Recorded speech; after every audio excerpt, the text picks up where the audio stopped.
Quand on parle du progrès, en général, on s'imagine une société qui avance. Certains focus sur le chaos qui vient avec, d'autres sur tous les bienfaits. Pourquoi avec le progrès il reste encore du chaos? On devrait régler les problèmes avant d'avancer. Ou bien on devrait juste avancer, puis régler les problèmes seulement quand on aura les outils qui rendent la tâche facile. Mais pour comprendre ça, il faut savoir d'où vient le progrès. La base, c'est quoi? Si on prend tout le monde, toute la société présente, puis qu'on enlève toutes les bâtisses, toutes les autos, toutes les routes, qu'on met ce monde-là dans la forêt, la pure nature, l'origine de la Terre. On met la société dans un monde comme il était avant qu'on construise quoi que ce soit. Bon, après avoir dealé avec les lags, s'assurer que personne n'est jamais dans les airs ou coincé dans un arbre, qu'est-ce qui arrive de ce monde-là? La majorité des gens qui étaient dans des villes vont mourir de faim. Parce qu'une trop grande quantité de gens dans un même espace va abuser de toute la nourriture qui est disponible super rapidement.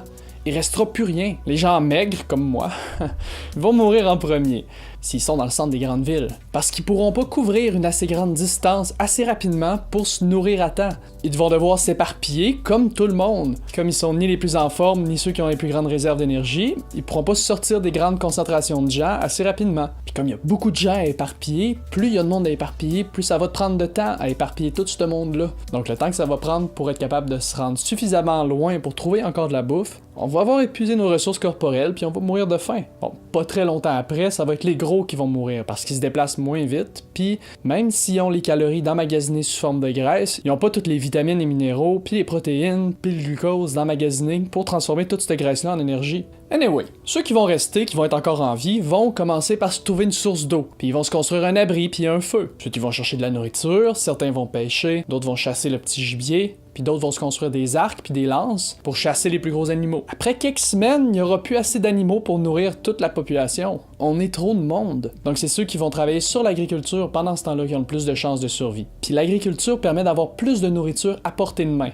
Le progrès, c'est d'avancer vers le confort, puis vers la sécurité, vers la facilité. Puis l'agriculture permet d'avoir beaucoup de nourriture à portée de main, donc c'est facile d'accès, puis facile à entretenir. Ensuite, il y en a certains qui vont se construire un atelier puis vendre des outils aux agriculteurs en échange de nourriture. Après ça, il y en a certains qui vont se construire des moteurs à explosion parce qu'ils se souviennent comment faire, ils se souviennent comment ça marche. Ils sont capables de reproduire ce qu'ils se souviennent. Puis éventuellement, quelqu'un va se construire une voiture. Mais comme il n'y a pas de route, c'est un peu cave. Fait que mettons un hélicoptère à la place. Anyway, si toute la population se souvient de leur vie moderne, certains vont savoir comment construire les outils nécessaires pour fabriquer des robots puis des usines automatisées. Puis non, c'est pas si compliqué que ça. Sérieusement, les chances qu'un retour à la normale se fasse en moins de 10 ans sont assez incroyables. Quand on a la connaissance, il n'y a pas de recherche à faire. On sait ce qu'on fait, faut juste l'appliquer. Mais comme j'ai dit, le progrès, c'est d'avancer vers le confort, la sécurité puis la facilité. Puis aujourd'hui, c'est encore ce qu'on fait. Un jour, on va avoir de la nourriture gratuite qui se fabrique tout seul. On va avoir une vie gratuite où on n'a pas besoin de travailler. J'ai fait une vidéo là-dessus en passant. Allez voir de quoi je parle. Sauf que c'est même pas là-dessus que je voulais faire mon point. Mon point, c'est que la plupart de la population va mourir super rapidement. Beaucoup vont s'adapter rapidement, puis seulement un très faible pourcentage d'individus vont pousser vers l'avant. La majorité de la population ne fait que errer dans le monde qui leur est donné.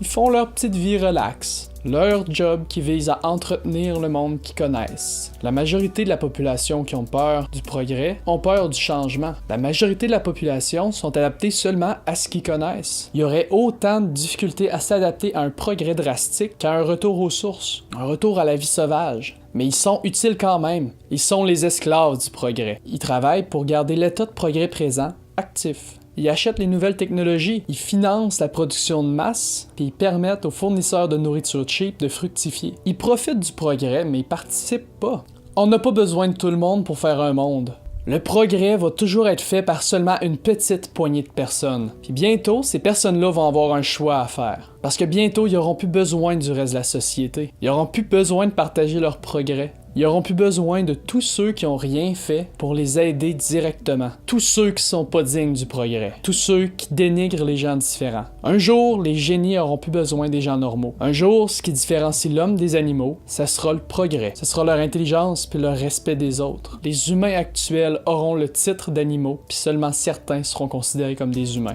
Quoique c'est déjà le cas tant qu'à moi. Je m'appelle Nicolas Sicard, je suis un gars de Québec, puis la série Personne n'en parle, c'est un projet qui me tient énormément à cœur. Si vous avez aimé mon vidéo, appuyez sur le bouton j'aime, puis partagez-le. Si vous n'êtes pas d'accord avec mes propos, faites-moi le savoir dans les commentaires, vous êtes libre de faire valoir votre opinion. Aidez-moi à faire connaître la série en partageant mes vidéos partout sur les réseaux sociaux. Invitez vos amis à venir voir, puis désactivez AdBlock pour visionner toutes mes vidéos en boucle. Je mets une nouvelle vidéo en ligne à tous les jours, puis vous pouvez vous abonner à ma chaîne pour être les premiers à les voir. Merci beaucoup d'écouter Personne n'en parle, puis à demain.